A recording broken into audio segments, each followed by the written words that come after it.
जय झूलेलाल। सादगीअ सां थियो झूलेलाल चालीहा महोत्सव जो समापन। त श्री झूलेलाल चालीहा महोत्सव जो समापन सादगीअ सां कयो वियो। कोरोना महामारी जे कारण हिन वर्ष भव्य शोभा यात्रा न निकारी वई। दिव्य दर्शन जेके ॿाहिरां थींदा हुआ कार्यक्रम न कयो वियो। वॾा कार्यक्रम स्थगित कया विया ऐं शासन जी गाइडलाइन जो पालन कंदे हुए सॼा वॾा कार्यक्रम रद्द किया विया। आख़िरी ॾींहुं सुबुह बहिराणे साहिब खे ढोल बाजे सां गॾु 5 माण्हुनि संग मंदर मां निकारे करे तालाब ते पहुता। हिते विधि विधान सां गॾु संत साईं लालदास जन द्वारा बहिराणे साहिब जो विसर्जन कयो वियो। अखंड जोत खे तरायो वियो। अरदास कई वई। विश्व कल्याण लाइ पलव पायो वियो। कोरोना महामारी जल्द खां जल्द ख़त्म थिए। 12 वॻे बाबा गुरमुखदास सेवा समिति रायपुर जे भक्तजननि द्वारा भक्ति भरियल भॼन ॻाया विया। सुंदर नृत्य कार्यक्रम जो पेशकश कयो वियो।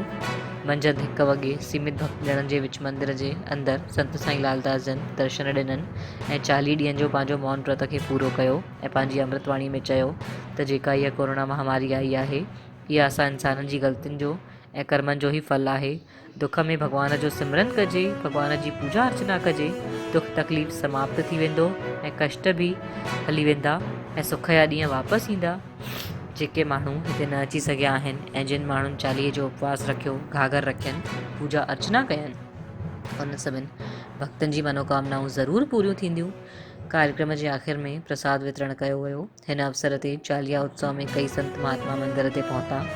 भक्तजननि पंहिंजी अमृतवाणी सां निहाल कयो। कई भक्तजननि जी मनोकामना चालीहा उत्सव समापन जे पहले ई पूरी थी वई।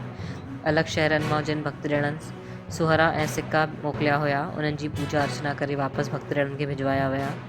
साईं जन सभिनीनि माण्हुनि सां चयो त पंहिंजे पंहिंजे घरनि में रहो, सुरक्षित रहो। 2 सालनि जी दूरी आहे, जीवन आहे ज़रूरी। महामारी सां बचाव लाइ शासन जेको बि नियम गाइडलाइन कयो आहे उन्हनि जी सभिनी भक्तजननि खे पालना करणु घुरिजे। कोरोना वैक्सीन जिन न लॻाई आहे उहे ज़रूरु लॻवाइनि। अॼु जे समापन जो सोशल मीडिया जे माध्यम सां लाइव प्रसारण कयो वियो।